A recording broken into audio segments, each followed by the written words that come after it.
देना चाहते हैं चिराग जी, अपने नाम के अनुरूप सिवान में फिर आग लगाना चाह रहे हैं। सर अभी वहाँ मत, हम उसमें हम ले लेंगे आपसे, लेकिन हम उन बाहुबलियों की बात करना चाहते हैं, जैसे कि आपको पता होगा राजन तिवारी, हाँ ठीक है, सूरजभान सिंह, हाँ आनंद सिंह, हाँ आनंद सिंह जो है, हाँ आनंद मोहन, हाँ पप्पू यादव जो इन दोनों गरीबों के मसीहा बने हुए हैं, ये भी तिहाड़ जेल खट करके आए हुए हैं। उसके बाद आपको मतलब संदीप पांडे, कई ऐसे नाम हैं जिन नामों को आप क्या समझते हैं, क्या ये लोग मसीहा हैं या ये लोग भी कहीं ना अगर कहीं बगावत है तो समझिए हम बागी हैं। अगर सही बात राह दिखाना इन लोगों को नगवार लगेगा तो हमको पार्टी से निकाल दे, हम तो यहाँ तक कहते हैं। राजद खराब पटिएगा? खराब पार्टी नहीं, अपराधियों का गैंग है। उसमें जितने लोग हैं ना कहीं ऐसे लोग हैं जो आपराधिक किस्म के लोगों को प्रश्रय देते हैं, आपराधिक किस्म के लोगों को बुला कर रखते हैं। लालू जी उसके पूरे अध्यक्ष संरक्षण करता है। खान बंधु से न हम डरते हैं और न साबुद्दीन साहब से डरते थे।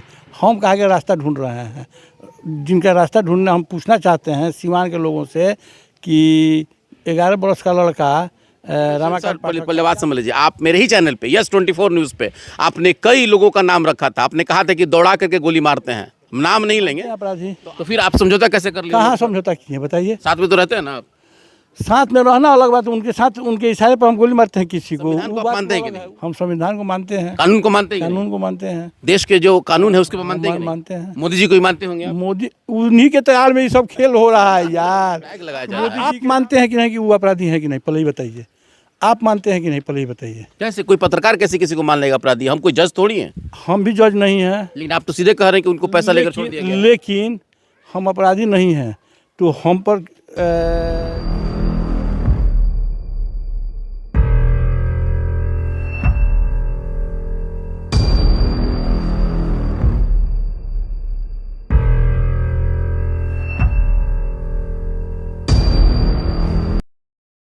सिवान के पूर्व सांसद ओम प्रकाश यादव आज हमारे साथ हैं।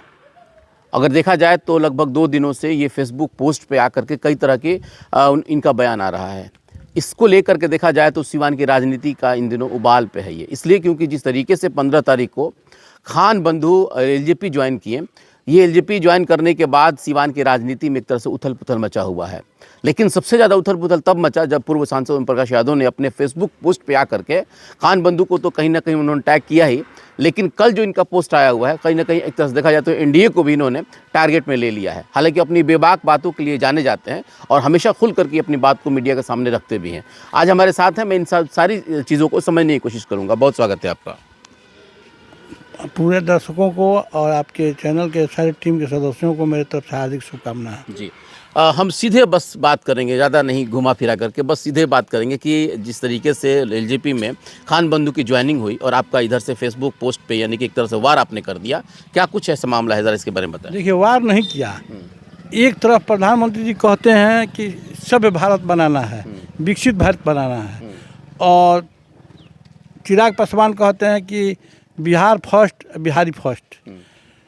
और ऐसे लोगों को शामिल किया जा रहा है जिन पर अनेक मुकदमे हैं, जिन लोगों ने हमारे सिवान के माँ बहनों का सुहाग उजाड़ने का काम किया है, बहनों की कलाई सुनी करने का काम किया है।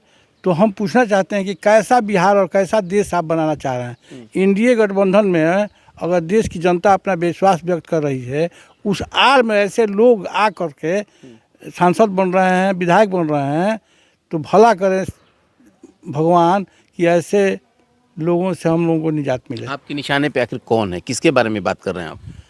अरे जो लोग मिला रहे हैं उनके बारे में बात कर रहे हैं, जो लोग मिल रहे हैं नरेंद्र मोदी के नाम पर एमएलए एमपी बनने का जो सपना पाले हुए हैं, उन लोगों के बारे में हम कहना चाह रहे हैं। यानी कि खान बंधु आपके निशाने पे हैं? अब खान बंधु हों चाहे जो हों, अपराध और अपराधी से हमने कभी समझौता नहीं किया है और न किसी तरह का प्रश्रय किया है। तो सवाल है कि अभी तो इन लोगों ने सिर्फ पार्टी की ज्वाइनिंग ली है, अभी तो कोई पद मिला नहीं है और ना ही अभी इनको टिकट मिल रही है। ये लोग मंदिर में पुजारी बन करके पूजा करने के लिए लोजपा में जा रहे हैं। कहीं नहीं कहीं महत्वाकांक्षा इनकी जग रही है ना। वो तो शुक्रिया कहिए, ऊपर वाले का शुक्रिया कहिए कि एमएलसी नहीं हुए, नहीं तो पैसा दे करके जिस तरह वोट खरीदा गया, अगर एमएलसी हो जाते तो सिवान की जनता समझती। जिस तरह उंगली पकड़ करके हाथ पकड़ लिया जाता है कि उन्हें पकड़ने की एक बात कही जाती है ना, वही होता है सीमान में। तो सवाल है कि मतलब जिस तरीके से आप ये बात कर रहे हैं, आप क्या उन लोगों को अपराधी मानते हैं? हालांकि वो लोग कहते हैं कि हमारे ऊपर आरोप है, लेकिन वो कभी भी ये नहीं कहें कि हम अगर आरोपित हैं तभी तो उन लोगों को आज रिहा किया गया है। आप हमारे यहाँ आए हैं और आपको कोई हत्या कर दे, उनको तो सफाई देना होगा ना कि कौन आप हत्या किया, मुखर होकर के बोलना पड़ेगा ना। पुलिस की हत्या हुई उनके दरवाजे पर, सिवान पुलिस आखिर कर क्या रही थी? तो उनमें तो रिहा हो गए वो। तो पुलिस को पैसा दिए थे 36 लाख रुपया और उन्होंने कहा कि हम जंगल में छुप कर रह रहे हैं, आप बोल रहे हैं कि हम AK-47 लेकर के घूम रहे हैं। ये नहीं कि आप कानून पर भी उंगली उठा रहे हैं, इसका मतलब आप कौन? आप हमने तो कहा था कि एकदम खुलम खुला घूम रहे थे और इस तरह की बातें कर रहे थे। तो हम पूछना चाहते हैं कि आखिर ऐसा क्यों? साहबदीन साहब चाहते तो हमको किसी न किसी मुकदमा में फंसा सकते थे, लेकिन हम स्वच्छ छवि के थे तभी ना किसी मुकदमा में नहीं फंसने गए, नहीं फंसे। नहीं MP साहब एक बात पहले आप बताइए, चूंकि आप पूर्व MP रह चुके हैं और 2 टर्म आपने सिवान का नेतृत्व किया है लोकसभा में, आपने एक बड़ा महत्वपूर्ण बात इसमें कह दिया कि उन्होंने पैसा दे करके अपना मतलब रिहाई हुए हैं। तो इसका मतलब कि न्यायालय भी जो है कहीं ना कहीं आपके ऊपर निश्चित रूप से पुलिस प्रशासन ने बढ़िया से उस केस का टेकअप नहीं किया और उसमें रिहाई हो गए, तो प्रशासन पर उंगली उठेगा ही। पुलिस की हत्या हुई थी उस समय, आखिर प्रशासन कर क्या रहा था? एक दिन SP गए हैं उनके यहाँ रेड करने, धरने पकड़ने, एक दिन भी नहीं गए। उस समय जो SP थे, पता चला कि वो अपने दरवाजे पर हैं तो सिसवन से लौट आए। फिर आप लोग कहाँ थे उस वक्त? आप लोग की सरकार, आप लोग कहाँ थे उस वक्त? आप लोग की सरकार थी ना? हम तो बोलने का काम किया, हमने तो बोला था, सरकार तो थी लेकिन सरकार कहने के लिए थी। ऐसे लोग उनको प्रश्रय देते हैं। वो तो कह रहे हैं, कल हमारी इंटरव्यू चल रही थी तो उन्होंने कहा कि जो लोग बोल रहे हैं बोलने दीजिए, क्योंकि मैं अगर अपराधी रहता तो मैं तो आपके बीच में बैठा हूँ, कोर्ट ने मुझे बरी किया है, हर केस में बरी किया है, तो फिर ये अपराधीकरण का जो टैग लगाया जा रहा है। आप मानते हैं कि नहीं कि वो अपराधी हैं कि नहीं, पहले ही बताइए। आप मानते हैं कि नहीं, पहले ही बताइए। कैसे कोई पत्रकार कैसे किसी को मान लेगा अपराधी? हम कोई जज थोड़ी हैं। हम भी जज नहीं हैं, लेकिन आप तो सीधे कह रहे हैं कि उनको पैसा लेकर छोड़ दिया गया। लेकिन हम अपराधी नहीं हैं। तो हम पर सिवान स्टेशन से 3 लड़कों को उठाया गया, उन पर उंगली क्यों उठी, जेल क्यों गए? उसमें सजा हुई उनको? सजा हुई कि नहीं हुई हम नहीं बता सकते हैं, मैंने उंगली उठी कि नहीं, सिवान के लोग जानते हैं कि नहीं? ये तो राजनीतिक तो एक मोहरा होता है कि किसी के ऊपर आरोप लगा देना, लेकिन आरोप लगाना और उसके बाद उसमें सजा होना और सजा होने के बाद बरी हो जाना, ये तीनों में फर्क है कि नहीं सर? ठीक है, बरी हो जाना ठीक है, ऊपर वाला बरी कर दे तब ना यार। वो ठीक है, देखिए अब तो इसका मामला दूसरा हो गया, लेकिन सवाल है कि हम जिस संवैधानिक प्रक्रिया के तहत मानते हैं, संविधान को आप मानते हैं कि नहीं? हम संविधान को मानते हैं, कानून को मानते हैं कि नहीं? कानून को मानते हैं, देश के जो कानून है उसके पर मानते हैं कि नहीं? मानते हैं। मोदी जी को ही मानते होंगे आप? मोदी, उन्हीं के तैयार में ये सब खेल हो रहा है यार, कि मोदी जी के नाम पर वोट मिल जाएगा, हम MLA MP बन जाएंगे, जो बुझाए सो करेंगे। तो ठीक है, हमारी गाड़ी गई थी, हम चुनाव लड़ रहे थे निर्दलीय, सिवान के लोगों ने हमको अपार वोट दिया, पैसा दिया, अपने वोट से उनके गांव में गाड़ी गई तो उन्होंने कहा कि हमारे गांव से निकालिए गाड़ी, बाहर कीजिए, बाहर। कौन कहा था? रईस खां कहे थे, और रईस ने हमारी गाड़ी को वहाँ मूवमेंट करने नहीं दिया, हमारा भाई उसमें बैठा हुआ था, हमने कहा कि तुम वापस लेकर आ जाओ। बताइए लोकतंत्र मर जाएगा कि नहीं? तो आप भी डर गए थे? सुनिए ना, साहबदीन साहब हमको 2 झापड़ मारे, हमारा गुनाह बताइए ना, क्या गुनाह किए थे? इसलिए कि लोकतंत्र के लिए हम लड़े चुनाव, लोकतंत्र में चुनाव लड़ने का अधिकार है, हम लड़े ना। तो लोकतंत्र के लिए हम बात कर रहे हैं और सिवान में अमन चैन शांति बनी रहे, सब लोग भय मुक्त होकर के, निष्पक्ष होकर के अपना काम करें। सोशल मीडिया पे अब ये कहा जा रहा है कि ओम प्रकाश यादव जी फिर से अपना एक टारगेट ढूंढ रहे हैं, राजनीतिक टारगेट ढूंढ रहे हैं, और इस बार जो है कि उनके निशाने पे खान बंधु है, क्योंकि वो जब से पार्टी ज्वाइनिंग किए हैं इनका बेचैनी बढ़ गया है, और इनकी बेचैनी यही है कि कहीं ना कहीं अब आगे आने वाले समय में अपना रास्ता बना रहे हैं। खान बंधु से न हम डरते हैं और न साहबदीन साहब से डरते थे, हम कहा के रास्ता ढूंढ रहे हैं, जिनका रास्ता ढूंढना हम पूछना चाहते हैं सिवान के लोगों से कि 11 बरस का लड़का रमाकांत पाठक का क्या गुनाह किया था, उसका नाम पूछ करके, उसके पिताजी का नाम पूछ कर उसकी हत्या कर दी गई। वो क्रिकेट खेल रहा था, उनके पिता की हत्या कर दी गई। जोगिंदर पांडे पपौर के, उनकी हत्या कर दी गई। सुनील पांडे दक्षिण टोला के, उनकी हत्या कर दी गई। चांदा बाबू के। तो अब फिर के लोग समझेंगे, तो वही बात कर रहे हैं, फिर अरे शुरू से वही बात कहते वही हैं। हम अभी क्या हालात है, अभी देखिए बिहार में क्या शांति है। हम अपराध और अपराधी के खिलाफत काम किए हैं और आगे भी करते रहेंगे।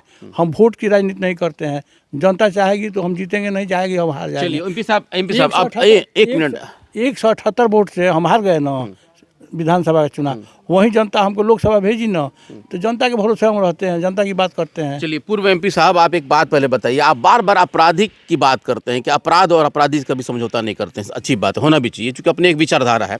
एक बात बताइए कि आप अपराधी की बात करते हैं तो बिहार में कितने अपराधी हैं जो बड़े बड़े, मतलब देखा जाए तो बड़े लेवल के?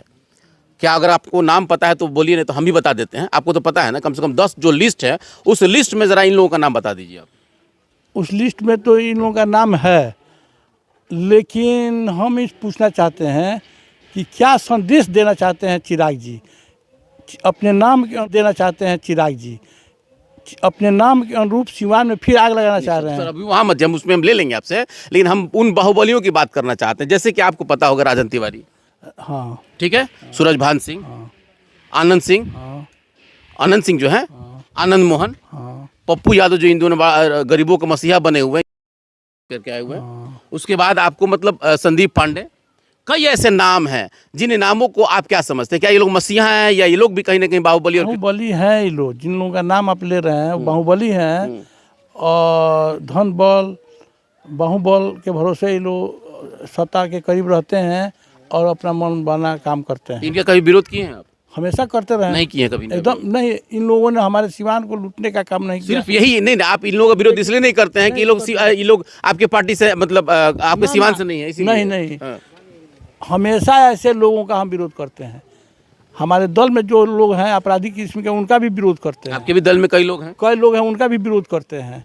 फिर भी साथ में हैं आप उनके? नहीं, हम साथ में हैं, लेकिन मेरी कहानी गाय का नहीं, देखिए एमपी पूर्व साहब, देखिए सर, पहले बात समझ लीजिए। आप मेरे ही चैनल पे यस 24 न्यूज़ पे आपने कई लोगों का नाम रखा था, आपने कहा था कि दौड़ा करके गोली मारते हैं, नाम नहीं लेंगे, तो आप हम मानते हैं अपराधी। तो फिर आप समझौता कैसे कर लिए? कहाँ समझौता किए बताइए? साथ में तो रहते हैं ना आप? साथ में रहना अलग बात, उनके साथ उनके इशारे पर हम गोली मारते हैं किसी को, वो बात वो अलग है। वो अपना विचारधारा किए हैं तो उनको गलत कहते हैं। कहने हमारे कहने या न कहने से कुछ अंतर नहीं फिर पड़ेगा। निशाने पर सिर्फ खान बंदूक क्यों है? निशाने पर खान बंधु कहाँ है? आज उल्लू शामिल हुए हैं सिर्फ इसलिए कि नरेंद्र मोदी के नाम का बैतरणी पार करने का एक सहारा मिल जाएगा। बहुत सारे लोगों ने बैतरणी पार किया। अभी आपके सहयोगी दल में भी कई लोग हैं, सहयोगी एक टर्म रह चुके हैं। उनका भी हमने विरोध किया है। आपने देखा होगा विधानसभा चुनाव में हमने कहा कि पार्टी को रखना है रखे, निकालना है निकाले, लेकिन किसी भी कीमत पर हम बकरी चोर, आशी चोर, मोटरसाइकिल चोर को जीतने नहीं देंगे। हम धन्यवाद देंगे दरौंदा की महान जनता को कि जिन लोगों ने हम लोगों के आग्रह को स्वीकार किया। और आपने कल जो कटाक्ष किया है, जो पोस्ट किया है, क्या पार्टी आपके ऊपर कार्रवाई कर सकती है? अरे पार्टी को कार्रवाई करना है, कर रहे हैं, उसकी हमको चिंता नहीं रहती है। हम 10 साल सांसद रह गए हैं ना, अब तो हमको कोई उस नहीं ना करेगा। एक धब्बा लग गया है ना मेरा, लोकसभा से क्या हमारा जो पास मिलता है छीन लिया जाएगा, जो पेंशन मिलता है ले लिया जाएगा, ये नहीं होगा। अब जो इसको जो करना, हमारे जो विचार में आया हमने कहा। गलत अगला पीढ़ी आप नहीं बढ़िएगा नहीं, गलत को गलत कहने की साहस रखते हैं, हमने कह दिया। अच्छा, तो एक अभी जो सामने अभी चुनाव आ रहा है, उसमें कई लोग ये कह रहे हैं कि हैप्पी यादव जी भी हो सकते हैं कहीं ना कहीं, तो क्या उनके बारे में नहीं सोचते हैं आप? हैप्पी को जो करना होगा करना। माँ बाप सिर्फ जन्म देता है, कर्म का उनको अपने आप पैदा करना पड़ता है। उसमें भाजपा में तो आप जानते ही हैं कि भाजपा में परिवारवाद नहीं चलता है। परिवारवाद नहीं चलता है। कई परिवार उसमें अभी जो उन लोग का चल रहा है, राजनाथ सिंह जी हो गए, या अभी बहुत सारे ऐसे नाम हैं जो लोग का चल रहा है, तो फिर आप चल रहा है नहीं, हम छोटे का कहता है, हम लोग छोटे बड़े नहीं ना होते। आप छोटे कैसे हैं? आप 2 बार सिवान के एमपी रह चुके हैं। आज भी राजनीति में आपका एक बड़ा पकड़ माना जाता है। जनता फैसला करेगी। आप कुछ बोल नहीं पा रहे ना। अच्छा, चलिए एक आखिरी सवाल अब आपसे ले लेते हैं। अभी नया जिला अध्यक्ष आपके बने हैं राहुल जी, लेकिन एक बड़ा समागम हुआ, बड़ा सम्मेलन हुआ, बहुत सारे लोग उसमें आए और पूर्व सांसद ओम प्रकाश यादव जी नजर नहीं आए। मैंने सवाल भी किया था, लेकिन कुछ लोगों ने सही जवाब नहीं दे पाया। पहली बात कि हमारी टिकट हो गई थी दिल्ली जाने का। हमारी बेटी की शादी है यही 6 फरवरी को। हमने बेटा को, अपने दामाद को एक गाड़ी देने का हमने निर्णय लिया है। तो गाड़ी लेने के लिए चले गए, 10 महीना वेटिंग बता रहा है। लेकिन गाजीपुर में अपने सिवाने के पुलिस कमिश्नर हैं पांडे जी, हमने उनसे आग्रह किया है, वो गाड़ी दिलवा दिए हैं। तो उसी काम के लिए हमको जाना था। हम अपने अध्यक्ष राहुल जी को कह दिए थे, ट्रेन में थे तभी को उनको फ़ोन करके कह दिए थे कि मेरी शुभकामना, बहुत बढ़िया अध्यक्ष बने हैं और सबको मिला करके लेकर चलिए, हमारी शुभकामना है। लेकिन कहा जाता है कि स्वास्थ्य मंत्री से आपकी कुछ बनती नहीं है, इसके वजह नहीं, स्वास्थ्य मंत्री बड़े आदमी हैं, आप बड़े नेता हैं, उनके बारे में क्या पूछना चाहते हैं, हम छोड़िए। से बार बार आप तो बता भी दिए हैं कि और तो बता दिए हैं, आगे भी बता देंगे, वो अलग बात है, लेकिन अब उनका इसमें तो कोई भूमिका है उनसे नहीं। कोई नाराजगी नहीं थी आपको? न उनकी पार्टी के दम पर हम सांसद नहीं हुए थे। हमको सीवान की जनता ने निर्दलीय चुनाव जिताकर भेजा था। जब हम सांसद बन गए तो पार्टी हमको बुलाकर सिंबल दी थी। हम पार्टी के दम पर सांसद नहीं हुए थे, आपको बता दें। ये बिल्कुल, ये तो सच्चाई है। हाँ, ये सच्चाई है बिल्कुल। हम बेफिक्र होकर के, बेनिश्चिंत होकर के, हाथ में रेखा है, किसको क्या होना है। आपको हमको पढ़ने नहीं आ रहा है, हम लोगों को नहीं समझ में आ रहा है। जैसे उर्दू है, हम नहीं पढ़ सकते, आप पढ़ लीजिएगा। तो इस तरह इसमें हमको क्या करना है, क्या नहीं करना है, सब लिखा हुआ है। उस पर विश्वास करते हैं, जनता पर विश्वास करते हैं, फैसला जनता कुछ करेगी। लोग तो पार्टी को महिमा मंडित करते हैं। ओम प्रकाश यादव जी हमेशा मैंने एकदम जो भी आता है मन में, जैसे कि अब आप पूर्व मंत्री, अरे मंत्री जो वर्तमान मंत्री, नाम हम नहीं ले रहे हैं, लेकिन आप तो खुल करके प्रेस कॉन्फ्रेंस में भी उनका विरोध कर दिए थे। हम विरोध नहीं किए थे, हमने उनसे ये कहा था कि वो प्रभार लिए थे सीमान का। हमको पार्टी ने प्रभार दिया था गोपालगंज में। गोपालगंज में किसी भी कीमत पर सीट निकलने वाली नहीं थी। मात्र 72 वोट था भूमियार समाज का और 374 वोट था यादव का, और इतना ही वोट था मुसलमान समाज का। हम लोग लड़ाई में भी नहीं थे, लेकिन वहाँ जाकर हमने 16 वोट से जिताने का काम किए अपने उम्मीदवार भाजपा के गप्पू सिंह को। तो आपके साथ गेम हुआ था मतलब कहाँ? गोपालगंज में? ना, हमारे साथ कहाँ गेम हुआ, हम वहाँ हम जीता कर लाए और यहाँ 3 नंबर में हमारी पार्टी चली गई। यही प्रश्न कर दिए थे, इसलिए हमारे माननीय मंत्री जी नाराज हो गए। चर्चा चल रही है कि हो सकता है जिस तरीके से बैटिंग कर रहे हैं ओम प्रकाश यादव जी, क्या राजद की तरफ भी आपका कुछ मामला बन रहा है क्या? यादव हैं, इसलिए आप लोग इशारा कर रहे हैं कि हम पूछना चाहते हैं। भाई तो आप यादव, तब तो मुसलमान भी तो हैं। हाँ, तो नहीं, 2 बार टिकट कटा। अगर हमको जाना होता तो हम चले नहीं गए होते। हम आरजेडी में क्यों जाएंगे, काहे के लिए जाएंगे? हम मूलतः हम कांग्रेस में अपना राजनीतिक कैरियर शुरू किए और फिर राजनाथ सिंह से बुलाने पर उनके अध्यक्षता में, उनके नेतृत्व में हमने भाजपा ज्वाइन किया। आज भी भाजपा में। और सही बात कहना, अगर बगावत है तो समझिए हम बागी हैं। अगर सही बात राह दिखाना इन लोगों को नगवार लगेगा तो हमको पार्टी से निकाल दे, हम तो यहाँ तक कहते हैं। राजद खराब पार्टी है क्या? खराब पार्टी नहीं, अपराधियों का गैंग है। उसमें जितने लोग हैं ना कहीं ऐसे लोग हैं जो आपराधिक किस्म के लोगों को प्रश्रय देते हैं, आपराधिक किस्म के लोगों को बुला कर रखते हैं। लालू जी उसके पूरे अध्यक्ष हैं? संरक्षण करता है वो लालू जी। चलिए, ये थे ओम प्रकाश यादव जी, पूर्व सांसद हैं। हालांकि बहुत खुल करके यह बात नहीं कह पाए, अब पता नहीं क्यों नहीं कह पाए, ये अलग बात है। लेकिन एक सवाल ज़रूर बनता है और सिवान के लोग इस बात को फिर से जानना चाहते हैं कि जिस तरीके से ओम प्रकाश यादव शुरू से जिस तरीके से अपराध और अपराधीकरण की बात तो करते हैं, लेकिन कहीं ना कहीं ये समझौता भी कर लेते हैं। और समझौता कहाँ करते हैं इसको मैंने भी दिखला दिया, आपने भी समझा। लेकिन अब एक चीज़ देखना है कि अब इनका अगला क्या कुछ मामला होगा। अब जब चूंकि अब तो वो भी एनडीए गठबंधन में और ये भी एनडीए गठबंधन में है, लेकिन एक बात जरूर है कि जिस हिम्मत से और जिस बेबाकी से इन्होंने कल का पोस्ट किया है, ये चर्चा का विषय बना हुआ है। अब आगे देखना है कि इस पे क्या कुछ कार्रवाई होता है या फिर से पार्टी जो है कि मौन रह जाती है, ये देखना बड़ा दिलचस्प होगा। फिलहाल बने रहे हमारे साथ, बहुत बहुत धन्यवाद।